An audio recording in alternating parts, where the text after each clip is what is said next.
This is a huge progress, I think. Being 52 years old and doing this only 3 years. So yes, it's a great improvement, huge. It's a surprise, I think, for everyone. Our friends in Iceland and family, people were at the beginning, but oh my God, he's crazy. But now they're like, yeah, they're just, it's astonishing, I think.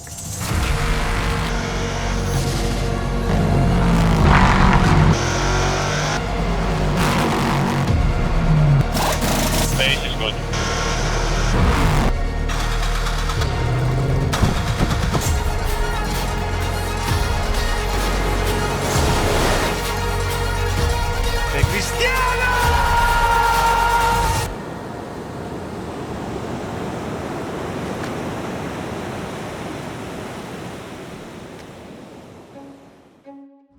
This is very competitive race. I think nowhere in Europe you can have a competition like this. There are so many good drivers, and I think this is the highest one you can get with the LMP3. My goal in the beginning was one podium was good, and now we have 3 podiums, so that is very good. I feel also like after our first podium the pressure went off. And I need to remind myself that I need to enjoy and do my best, and we cannot do better, so we will just see after the race where we ended. Yeah, definitely. I mean, we could end up easily out top 5, or we could win. So I mean, everything's on the line. The points gap from 2nd to 4th or 5th is super close. So we've just got to optimise, but we're not focusing too much really on the points because they'll kind of sort themselves out after the race. As long as you can do the best job you can during the 2 hours you have, then we'll see where we end up. It's not far away, isn't it? Not too far away, no. They struggle to get like any braking stability, really. Okay, but it's just on the front or is the Front rear? mainly. Front. Okay, so front locking. Yeah. Front locking and a bit of entry. It's got like, it feels like if you add too much lock too quickly, it's going to go into oversteer. Okay.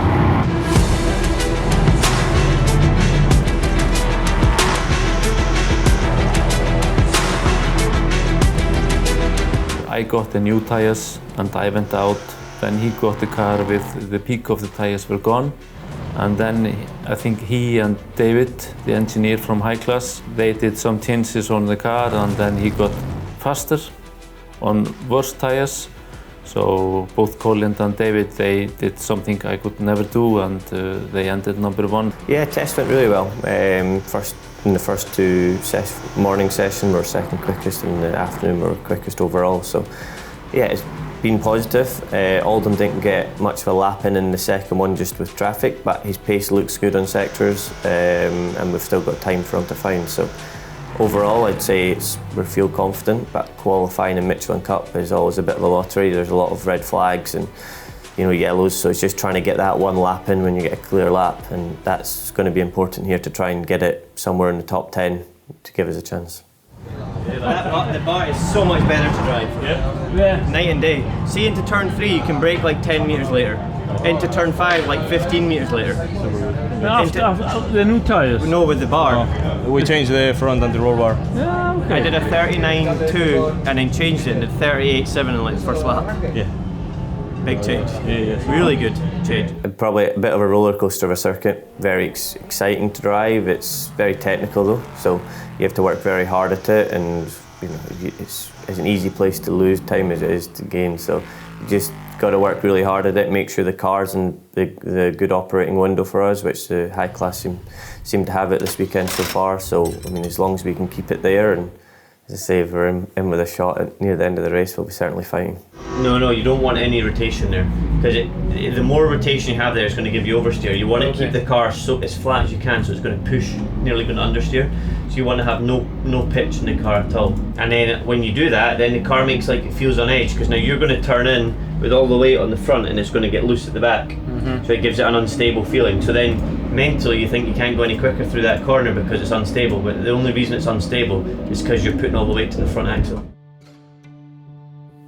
What could you say about Team Thor boss?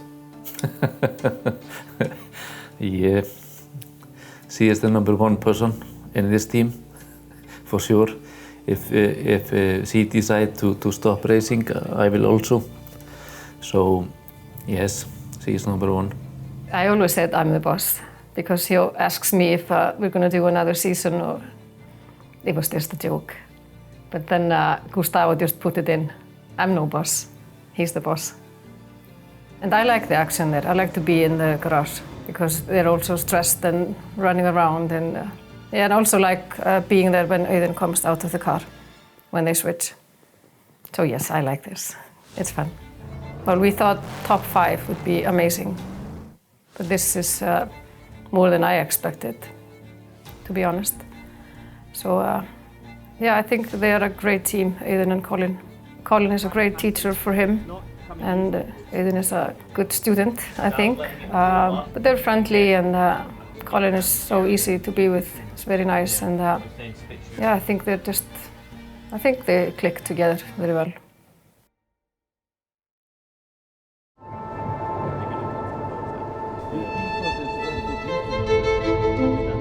For Audunn, I would say it's to say if we get a clear lap in qualifying, we can be right at the front. Definitely, he's definitely got pace. So we could be, I'd like to think, somewhere around the front row. But then again, if we don't get a lap in and we get traffic or a red flag, then you could be anywhere from probably 10th to 15th if you don't get your lap in, and then it becomes tricky. So it's very much just trying to nail that one clear lap you're probably going to get in qualifying. Welcome everybody to the Algarve International Circuit. We're at Portimao for the finale of the 2023 Michelin Le Mans Cup Championship. However, qualifying needs to be decided first of all, the order of the grid between first of all 12 GT3 cars and then a whole 28 LMP3 machines. Okay, so we will follow the plan. We will hold you here and we will wait until some cars go up and then we will send you. I think you need to go out as early as possible. Yeah, but I want to be the last. We are the last already. So he boxed now, no? I don't want to be on the pack. Because this is being in the pack will be shit. I want to be the last so we can back off and push. If there is red flag and he's still here, you know, if one goes into the gravel, we go to the light. Yes. Also, I don't think you're allowed. You're not allowed to leave on the red. But no. If you do it fast, it looks. Yes.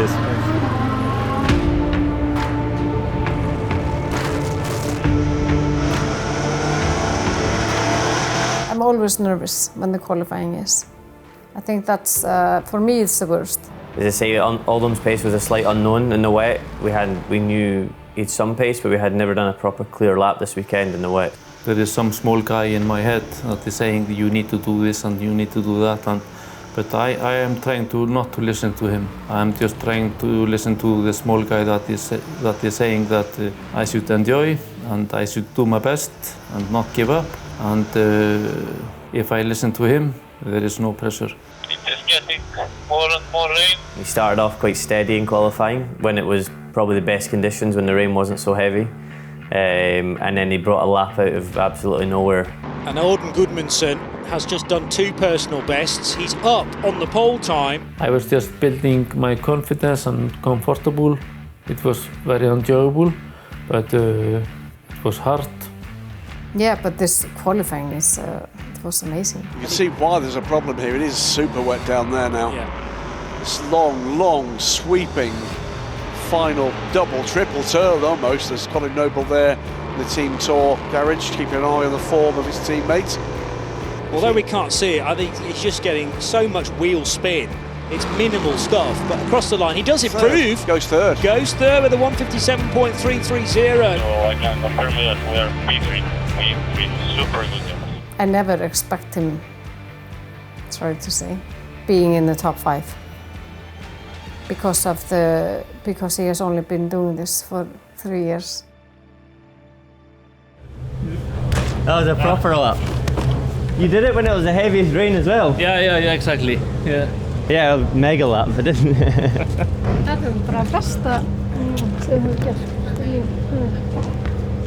Þetta alveg geðveikt. I was not thinking about this. I was thinking because I came to ready in what position am I? And then he's waiting, and I was thinking, shit, I am in a bad position. You were about 14th or something before that. I thought, Ég er svo stressaður maður, ég er bara svo á góðum handbolta líka, ég er alltaf áfram. Þú varst í sko 8. Rainmaster. You wait until it rains a lot, and then you do it. Now it seems like Iceland, and then you don't. Colin was number, I think, 1 in free practice 1 and free practice 2, and I was number 3 in bronze test, and it was all dry. The weather forecast always say heavy rain on Sunday, so we have been practicing in dry for the whole week, so all changes when it go to wet. So my expectation was nothing for Sunday. Yeah, so we hadn't really seen Audunn's true pace in the rain in testing due to traffic and not really getting that many wet laps. So we were unsure, but he proved it to us in qualifying when it was a wet qualifying that he put it right at the front. So yeah, we were pretty confident going into the race whether it was going to be wet or dry. After a long and fairly disjointed season for the Michelin Le Mans Cup, we have reached the Algarve International Circuit for the final race of the season. It is the rain that's going to be the issue this morning for the Michelin Le Mans Cup, without a shadow of a doubt, Johnny. It is the high winds, though, that are the bigger concern. On the outlap, remember to warm up the brakes, and also get a read of braking points and how the truck. Most likely will be a safety car start. So we are racing for the final event of the season of the Michelin Le Mans Cup. Julien Gerby did not waste any time at all between turn 14 and 15.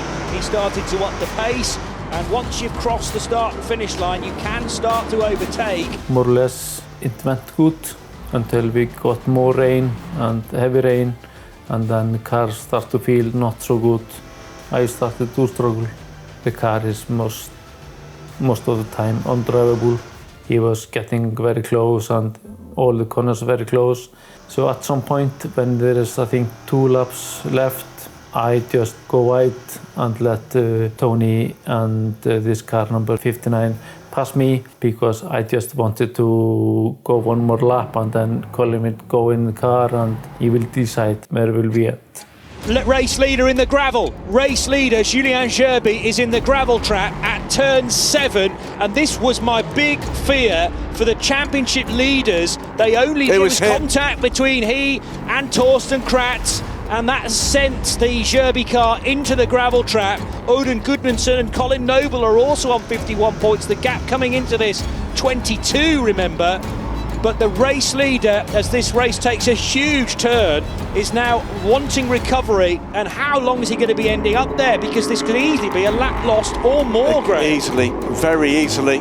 Wasn't great at all. I mean, someone who wasn't competing for the championship takes out a championship contender. I mean, you felt sorry for them in one respect. It was, not really a fair game, that, but I mean, it did open an opportunity for ourselves. And yeah, seeing Audunn bring it in 5th or 6th place, and you really felt you had the chance to go for the win. Audunn came back in, he was very nervous, he could not watch I was showing him the times, he said, no, I can't watch this, I'm so nervous. And yeah, I was nervous because of the rain, but I have so much confidence in Colin, because he is so good, but I know he would not do anything drastic. That is Colin Noble. Oh dear, oh dear. Now, Just aquaplaning everywhere. We're just too low. If the rain stops, it'll be fast, but just aquaplaning really badly. Yeah, it's frustrating because generally this year especially, I mean, as soon as you get in the car, you've been making really good progress in the race, generally driving it to somewhere towards the front of the field. So you're getting in with the expectations of yourself to try and do that, and then once you realise that it's just not there for you, it's a little bit frustrating. But then it gets into the stage where you knew you needed points, for the championship, and it was a matter of keeping it on, keeping it in the race for that period. For information, we are running P6. Colin, probably race will be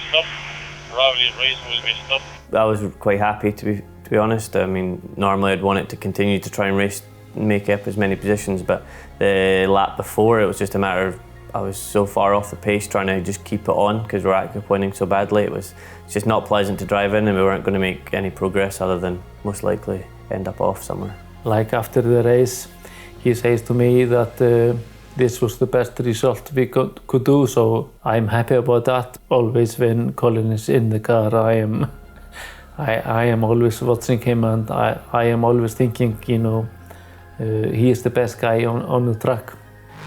Last year I started with high-class racing, and for sure they are very good, they are super good. With Anders and his father, and with Gustavo and David and Jordi, we built a very successful team, and when Colin came, I think it was the last puzzle that we needed to have some results. Yeah, it's very, very satisfying. You know, from where we started and where the team ended last year, to make the progress we have this year as a whole team, and Audun's, you know, huge progression over the season. So to get something at the end of it is a bit of a reward. I mean, getting third in the championship, be on the podium at the award ceremony, it's going to be really nice for the team and myself and Audunn. So it's nice we've got something to show for it. Actually, it's an amazing experience. I could never believe that I could do this. This is my biggest podium in my life. Yeah, we celebrate like we're champions. Yeah. So you as a team boss, do you have plans for next year? Yeah, we're gonna go again. Yeah.